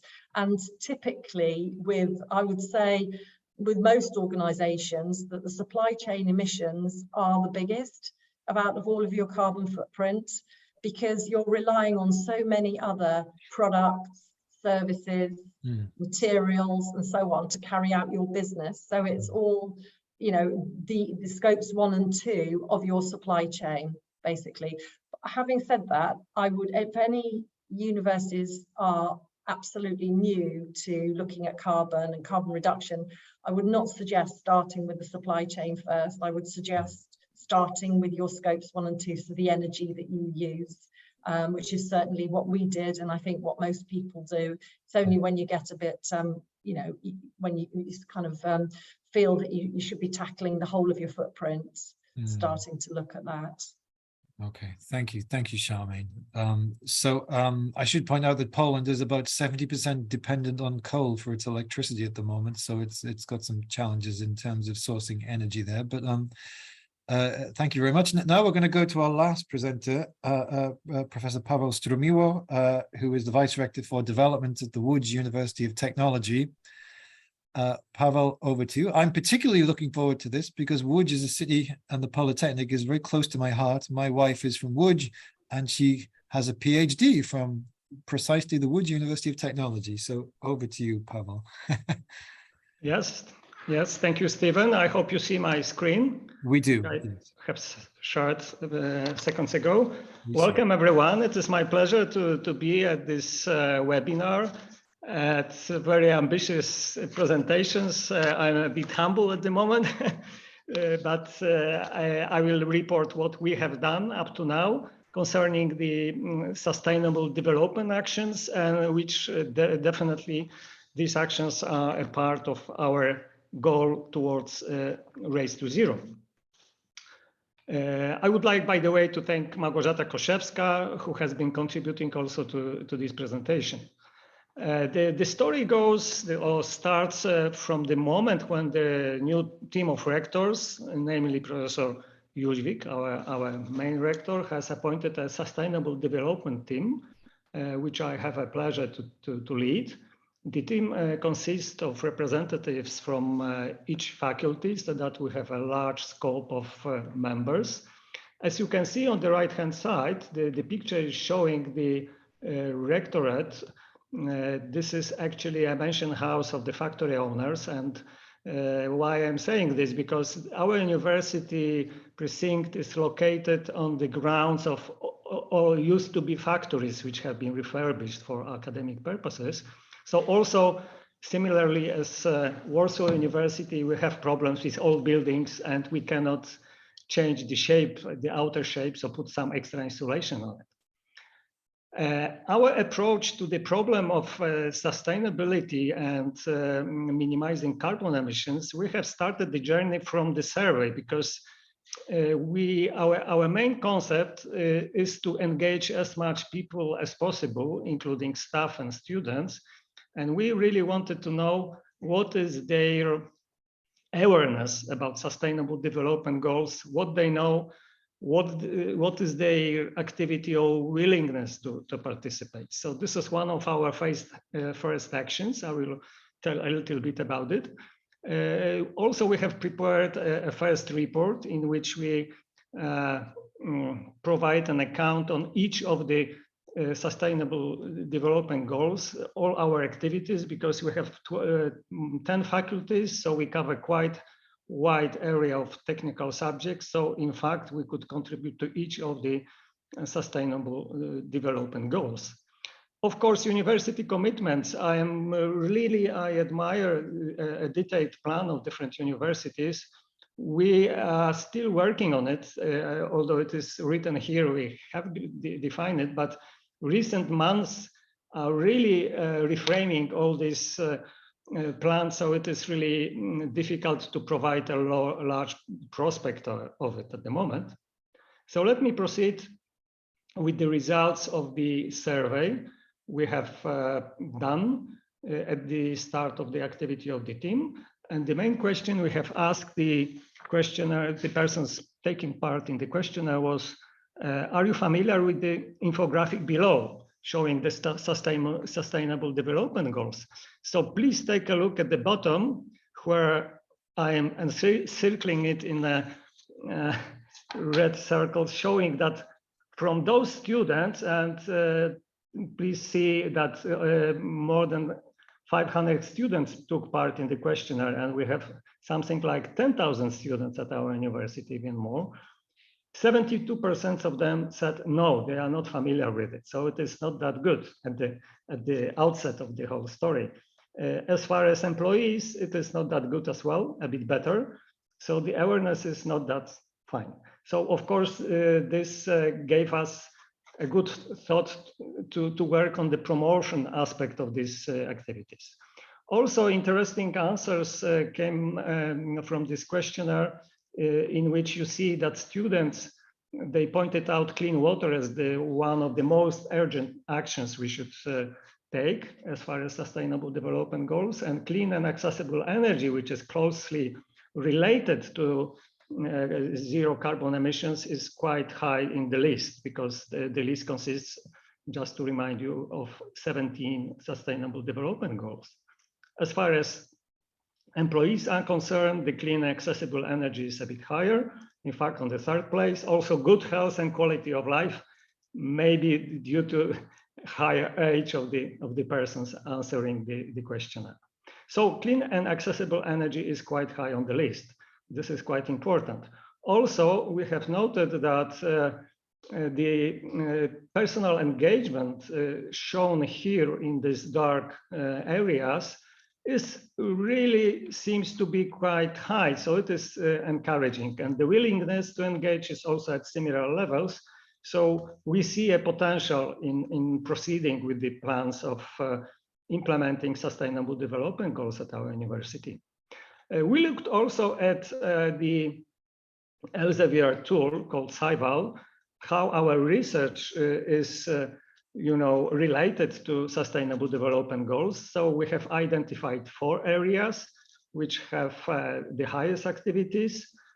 So you can see here the dotted line is the average for the world, and the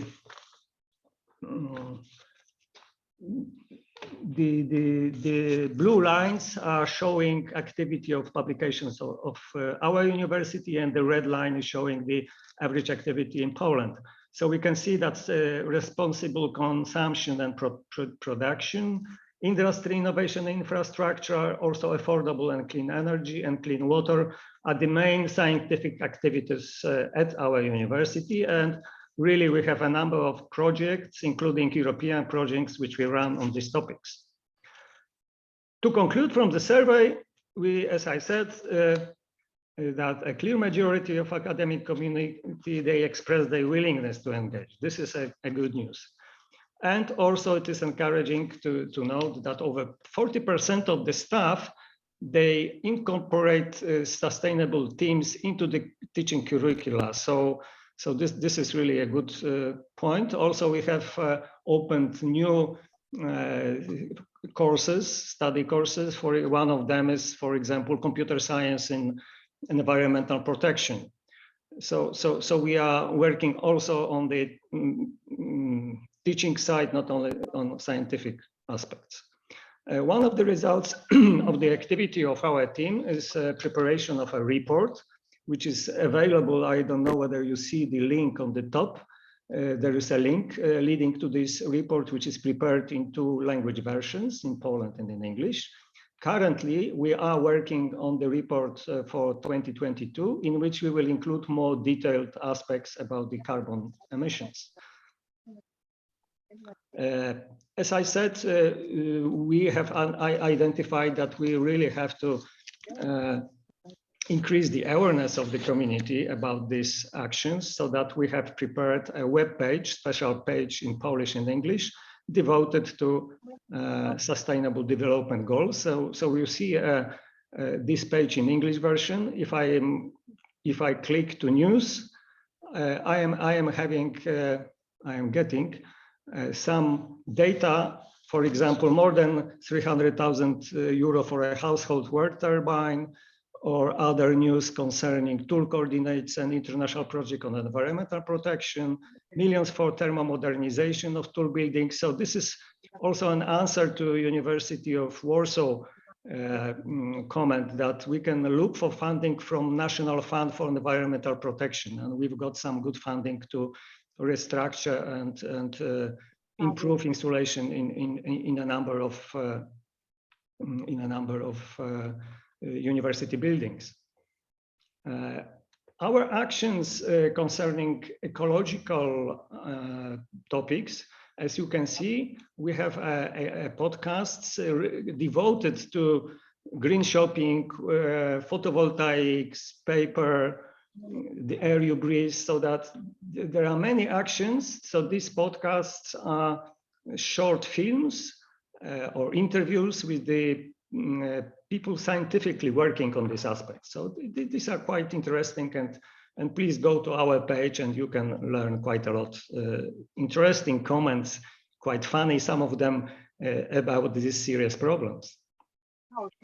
As far as counting carbon footprint, we have started counting carbon footprint of our university, and we are using a special LCA software. I don't want to give the name of it, not to place the product, but this is, I should say, quite an advanced program, and it has to be done in a proper way. So we have invited specialists from our environmental engineering faculty who advise us on that. And we have to take into account, you see, quite a number of direct and indirect, how to say, contributions to emissions of the greenhouse gases, like the fleet of cars, heating, electricity, and others. And this is one of the screen capture of the software, which is showing the contribution, for example, for heat and electricity consumption. What are the components of this consumption, and how we are going to do it. We are planning to, by the end of the year, to count up the university carbon footprint. We are currently working on estimating emissions of individual buildings, but of course other aspects have to be taken into account, like commuting, use of water, and so on. So this is what we do currently. Stephen have visited our university, so he was visiting the passive building we have, who by definition is zero emission building. You see there are many photovoltaic solar panels, and we have a heat pump system.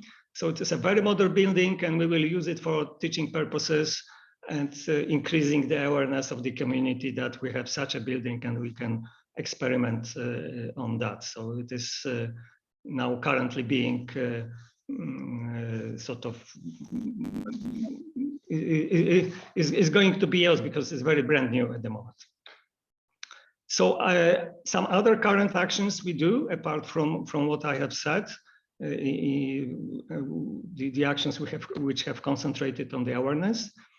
We have to change, this is what we have defined recently, new energy payment system between units of the university, because what we do now, the units are paying just from the area, which is not encouraging them to save energy. So that we have to, implement new metering system in which the units should pay just for the energy, not for the area, which is not encouraging, as I said, to save the energy.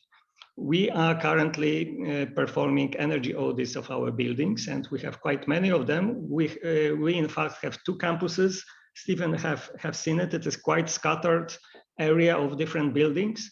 So we have to do the energy audit to define the hotspots, which buildings are the main sources of the problem.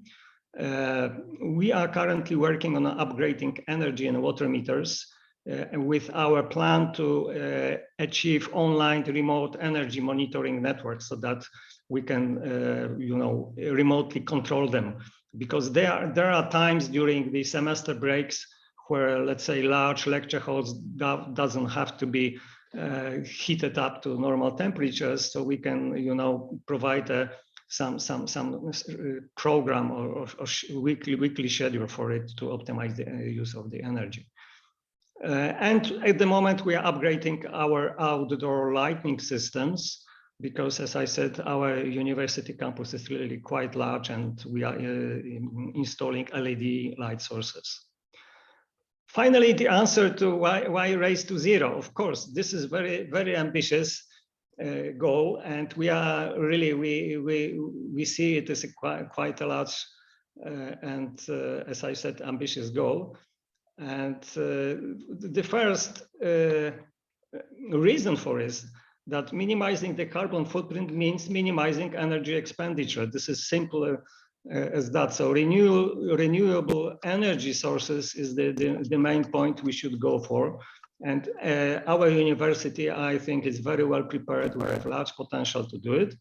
We have specialists in it. Of course, funding is the barrier, but we are looking for some business models or maybe team up with other companies who can see doing business with us. I don't want to say too much details at the moment because it is not concluded, but we seek solutions that will help us in minimizing the use of energy.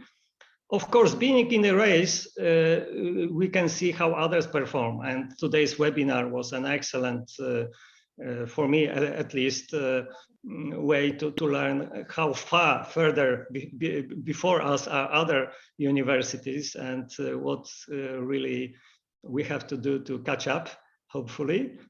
And we also think that Race to Zero is excellent catchword for integrating activities within students and staff on minimizing carbon footprint. We also think about announcing a number of awards, or like recently Elena was saying, like green awards for students and staff to make it more to uplift the understanding of the problem.